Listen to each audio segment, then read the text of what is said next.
Communications. Today's discussion towards a meaning, very broad, and at the same time requires us to look at how we communicate with one another in the and how we gain favor or disapproval in some cases on the topics and issues that are at hand. Now, you'll notice that in many of my discussions, I speak very much on purpose by giving some pause.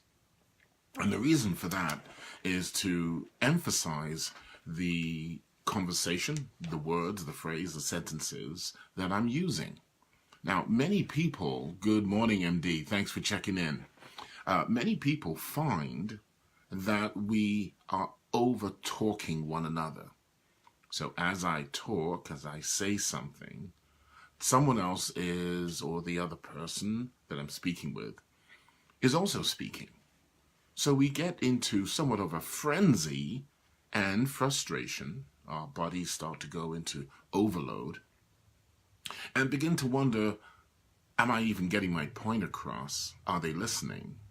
And subconsciously, we start to literally shut down, even though the conversation we think on the front end is finished, is closed. It's only because we're not getting through, we have communicated to ourselves that the other person's not listening. I want to share with you today some work by a gentleman called Dean Barnlund. It's referred to as Transactional Model of Communications. Transactional Model of Communications. And what that is recognizing that as two people speak, and this is, by the way, very true in text, email, and certainly given the time to read a letter, yes, those actual pen to paper, words on a piece of paper, even if you type, that gives us time to evaluate what that person is saying. In texts and emails, the speed of delivery and seemingly subconscious need to quickly respond also accentuates our communications and how we interpret what that other person is saying.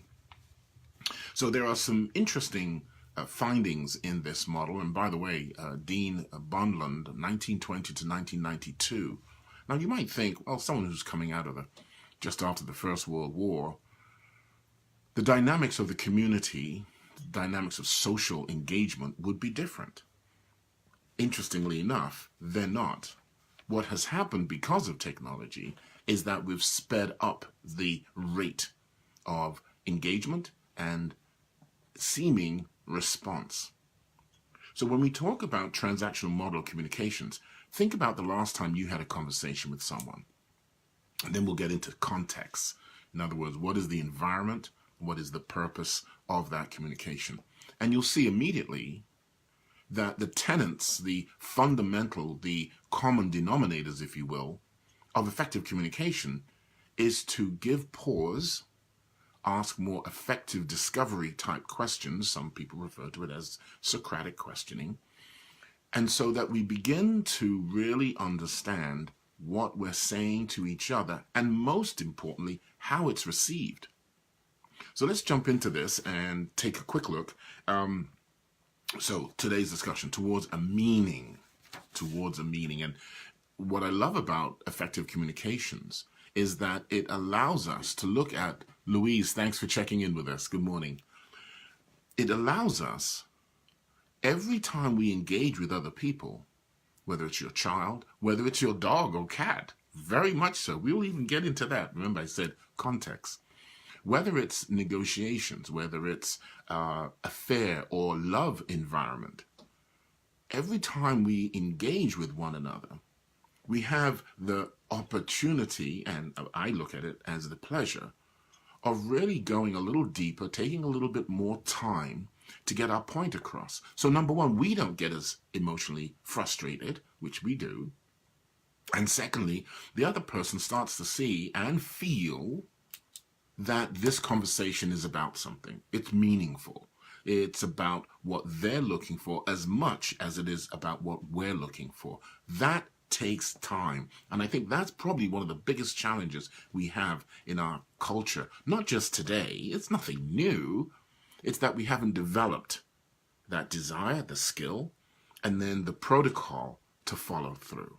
And we can see that with adults and children. We call it a generation gap. Garbage, it's an interest gap.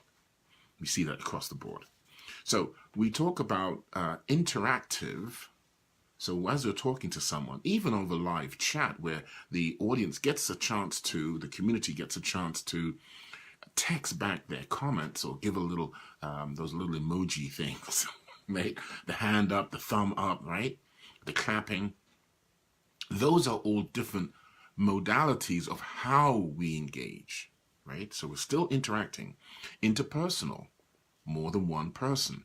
Now we know through psychology that we're constantly speaking to ourselves. There's a conversation constantly going on.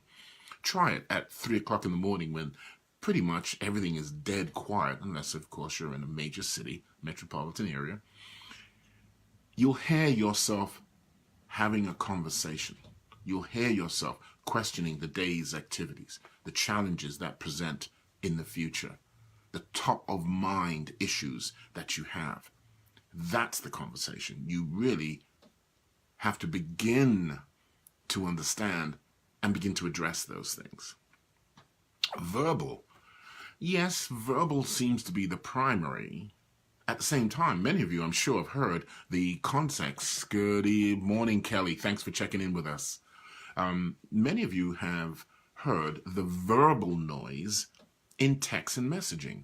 I'll bet capital letters. You don't shout, right? That is new based on that technology, based on that medium of communication. Having capitals is shouting. So once you know that definition and someone starts using it, the same thing can be said about speaking over one another, raising your voice, speaking while the other person's talking.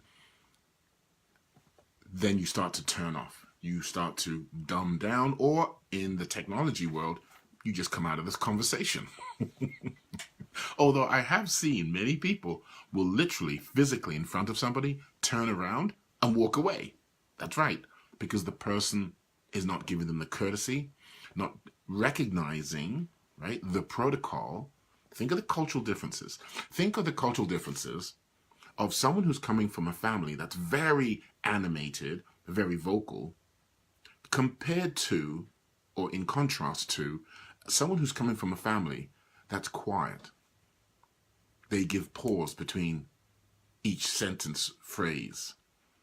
They think before they respond. Many relationships are like that. And it's amazing when people say, well, Ron, you talk about, effective communications. What do you know about relationships? Are you kidding me?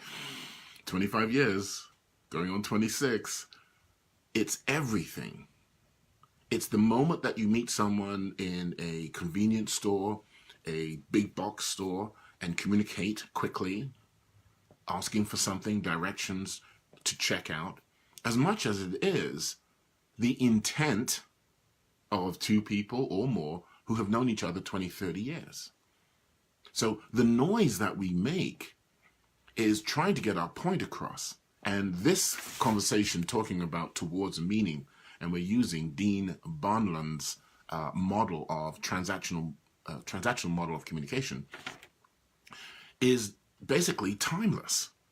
Because whether you're building the pyramids in Egypt, right, or if you're building the Great Wall in China, or tongue-in-cheek, the wall in Mexico, between America and Mexico, it's all about communication, right? So we talked about interactive, right? Constantly back and forth, engaging, on purpose, intent. Interpersonal, more than one person, because we have a conversation by ourselves. And then, by the way, there's a more, I'm not sure how to explain it, but there's some people that talk about conversation with objects, right? You talk to a tree, you talk to a stone, and that's a whole other conversation. We're not going to get into that. Then we talk about, and then we include verbal as opposed to text or thought. You ever been around people and someone says something, you say, you know what, I was thinking that same thing. Then the conversation starts on the verbal level. Then, of course, communication. Now, just because we use the word communication, does it mean we're being heard? Right? Good morning, Dean. Thank you for checking in with us. I appreciate it. Just because you want to, let's kind of start from the beginning. I want to speak to somebody. I begin to engage. I actually do it through different mediums, verbal, text, sign language. Right? I do English as a second language, and we use a very animated form of communication. Do all those means of communication mean that you're connecting? Are we validating what we say that the other person has heard and interpreted? Now people start to turn off, right? Oh my God, that's too much work. Just a minute. The fact that you speak to someone and you don't get your point across, doesn't that mean you should invest a little bit more time and energy, or actual just basic disclosure and asking the person, hey, is that what you understand, what we're trying to accomplish here? You know, I teach project management certification, and that's the biggest challenge. Is that what you think I said? Can you please repeat that back so I make sure I understand what you said? The earnest is on us. So this is kind of powerful stuff, guys. So simultaneous, the premise behind transactional model of communication, and you'll all understand this. Simultaneous communication, in other words, your involvement, is both with the sender and the receiver at the same time. Think about it. Remember we talked about 85% of communication is nonverbal? When you see somebody, there you're communicating immediately to yourself whether you're going to and at what level you wish to engage with that person. Powerful stuff. So when I go out and I'm talking to someone in a convenience store, I happen to be a farmer, as opposed to I happened to bump into someone yesterday and he's a economics major, which I did in England. We call it commerce undergraduate. And the young lady he was talking to was biology. And I was able to connect the two by simply saying to them, have you reached out to practitioners in your respective fields on social media? And they did not. I said, why? Instead of telling them to do it, check it out, I said, why? They said they didn't think about it. Now, in my day, I didn't have social media to send to an economist of any county, any federal agency, any country, quite frankly, which we can today, and introduce myself and say, hey, dude, I'm studying economics at such and such an institution. I'm doing a paper and I'd like to connect. You see, the irony is with all this technology, we actually communicate less. So there is a fundamental need to bring the awareness level of how to effectively communicate, even with this technology.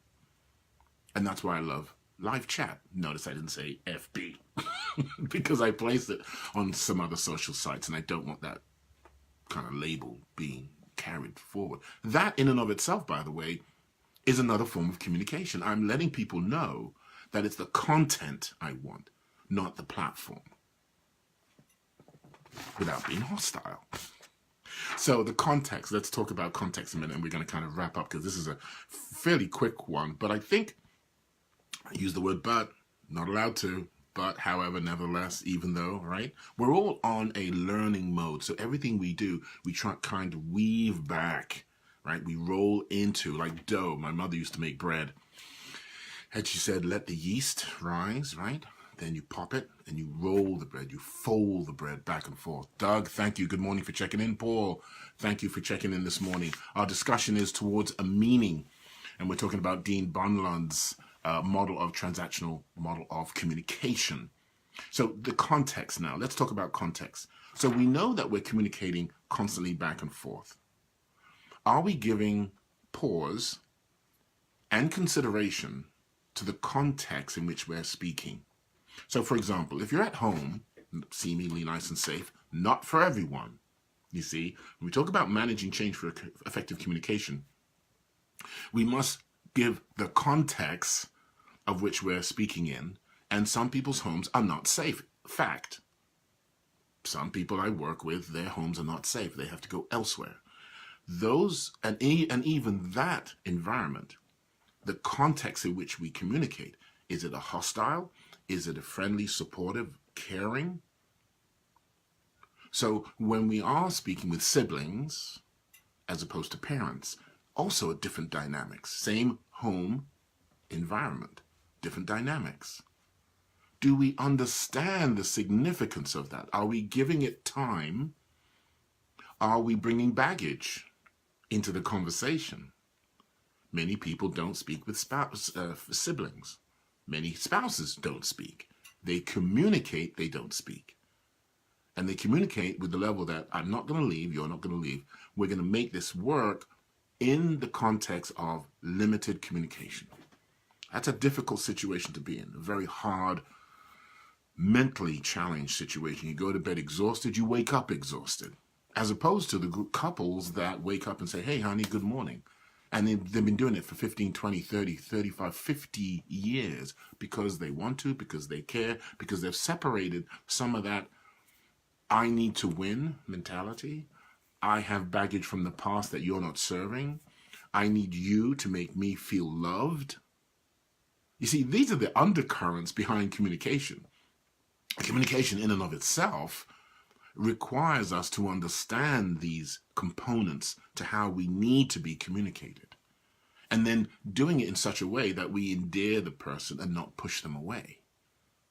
So if you look at friends, for example, how many times, and just by maybe a little check mark or maybe a little one of those little starbursts, people use it from time to time.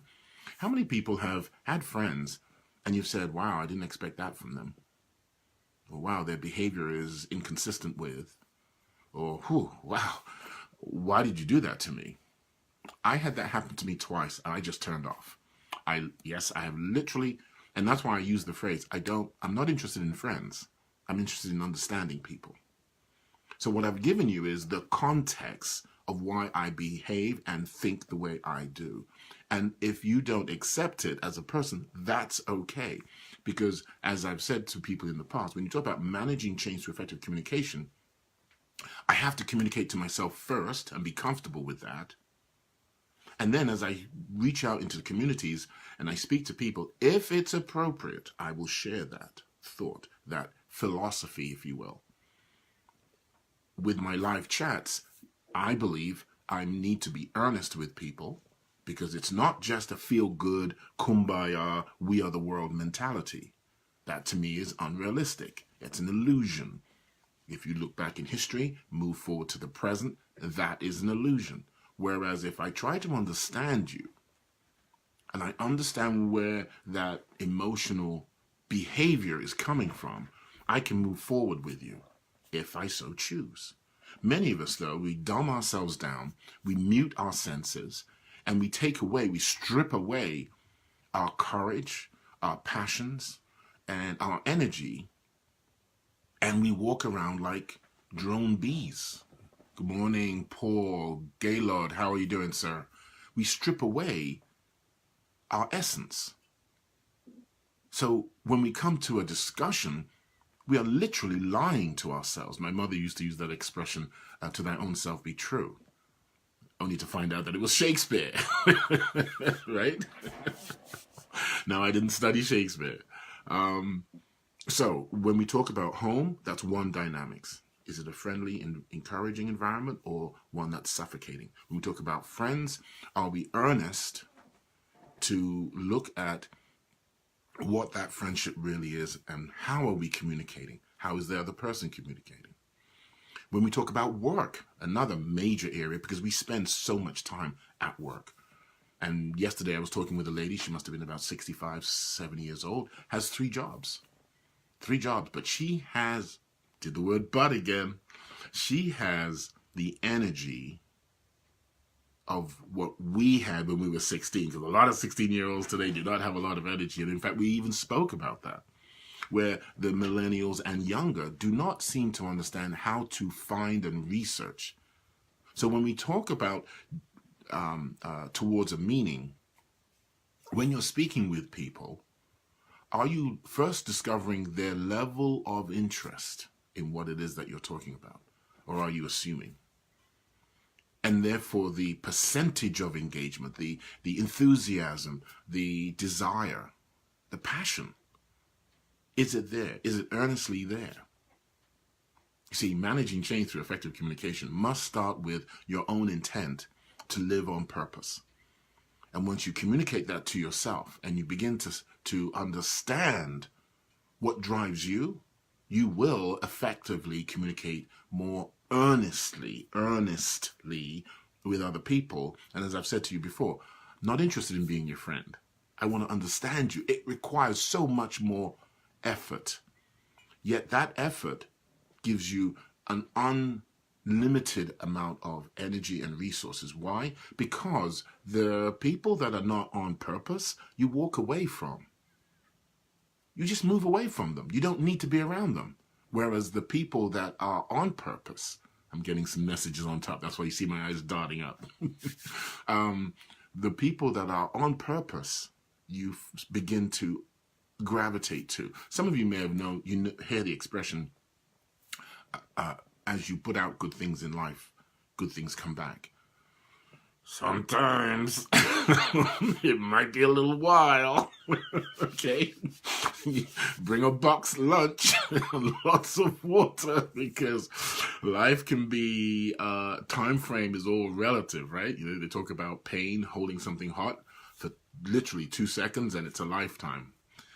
Making love to someone you really enjoy all afternoon, it seemed like a moment, a flash. So, okay, moving along. Travel, right? When we're traveling, we're communicating with instructors on the plane, hosts, stewards, stewardesses. When we're at a ticket booth and we're communicating with people. Here's an example. Going through the tolls through New Jersey, Delaware, Maryland, and down into Virginia. Some of the toll booths attendants have a nice demeanor and conversation, even if it's 3 or 4 sentences. Others, you can see that, you know, the stinking thinking is heavy, right?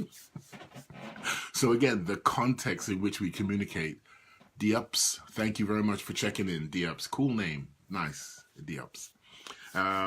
That's another thing, by the way, in live chats. You'll be amazed at the people that come in, the names. I grew up with a group of people from literally all over the world, Power Park College. I love to give the name because it's a 200-year-old institution, and yes, it looks kind of stoic and parochial, yet because of the population of the student body, I was able to come away with more of an international flair and desire to engage with other people. And perhaps that's another reason why I enjoy doing these discussions, because that feeds me.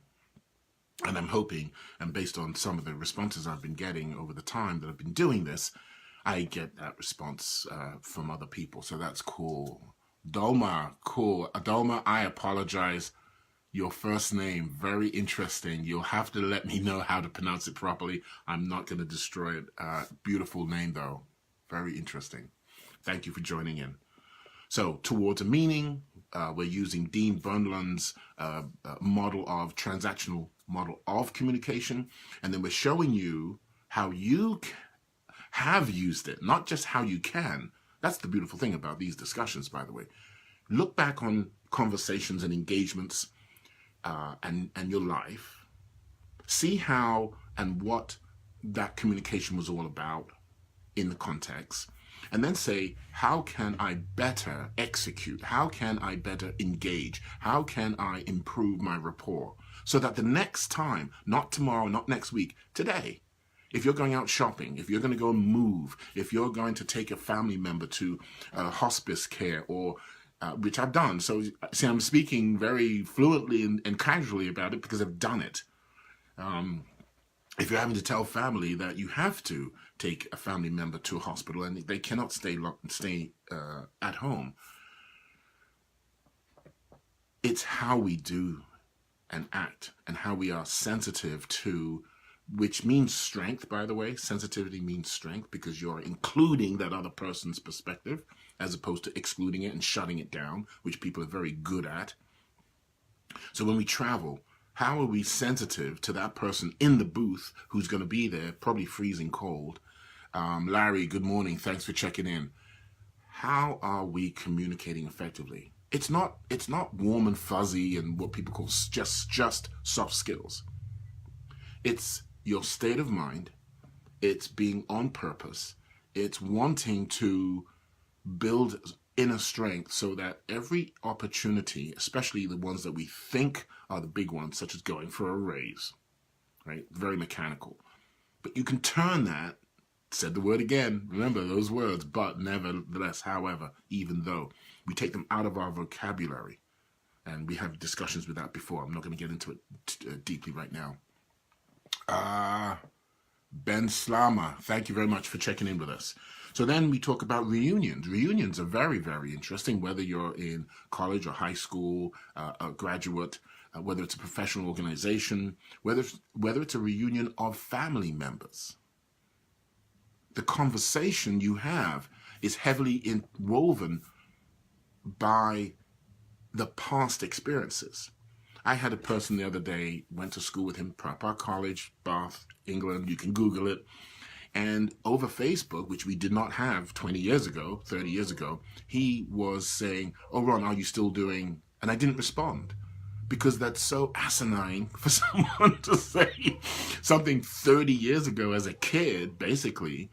Am I doing it now as an adult after I've got family, I've had relationships, long-term, firm relationships? So the context within those conversations, a lot of people dread, for example, they dread reunions because they live in the past instead of saying where we're going, where we want to be. That's the difference, by the way, between psychology, psychiatrists, that service, and coaching and mentoring. These coaching and mentoring are forward thinking, forward positioning, like gambits, right, in chess. Favorable positioning for a favorable positioning for a desirable outcome. So when we are communicating, do we allow ourselves to be dragged into conversations that are not meaningful, not beneficial, or are we beginning to craft and script where we want to go and be in that conversation beforehand? By the way, for those of you who think that this is hogwash, check out Jeff Gittermore and his sales engagement, right? His sales strategies. It's all about scripting and creating a conversation before you get into it. If you look at negotiations, arbitration, and what's the other one? Negotiations, arbitration, and mediation.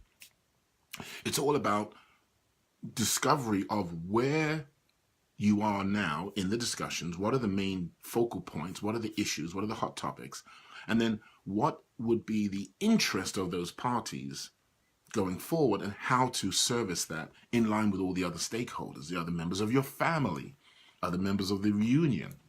So they're all woven together. We have to learn to use those different, seemingly divergent skill sets, methodologies, knowledge areas, use them every day.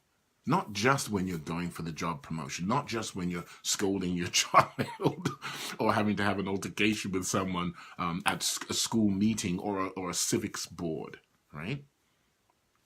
The power of the knowledge is applying it and getting an increased percentage of desirable outcome. In other words, I get to go to the store, make my sandwich, have it customized, take it out into the field in a nice environment where you have a picnic, nice environment. And I know I was cautious about that word, subtleties. What can I say? And enjoying that sandwich, right? Enjoying the conversation, building on that conversation. We also talk about fear and pleasure. We said before, it's relative. In conversation, though, when you are up against a negative environment, someone who's hostile at work, for example, a micromanager, someone who is irritating, and they don't have title power or authoritative power. They are just in everybody's business. How do you begin to address that? You can make them also the focal point until they fall on their face. As the phrase is, give them enough rope to hang themselves. Absolutely. Because they're stealing the intellectual input of other members of your team. So when we talk about transactional model of communication, it's engaging the sender and the receiver real time, constantly, recognizing that we must give pause between expression of ideas and the person's interpretation and feedback. So I'm going to leave you with that today, and just kind of leave you with a little quote, I guess. I don't know if it's a quote per se, but it's something that I've kind of lived by. And it says, a person, typically, the original says a man, so I'm trying to be PC, I guess. A person convinced against their will is of the same opinion still. Don't try and convert people. Have a conversation. Have meaningful discourse. Discover what you don't know. Discover what you are unconscious about in the conversation about the topics that you think you know everything about. Be like the kindergarten child, touching, feeling, smelling, in some cases licking, everything around them. Because even at our age, and I'm 60 plus, you can still find pleasure. You can still find newness in your engagements. Do you think you can do that? This is Ronald Allen, Managing Change in 60 seconds. See, that's a different slogan. This is Ronald Allen, Managing Change through effective communications. You know where to find me.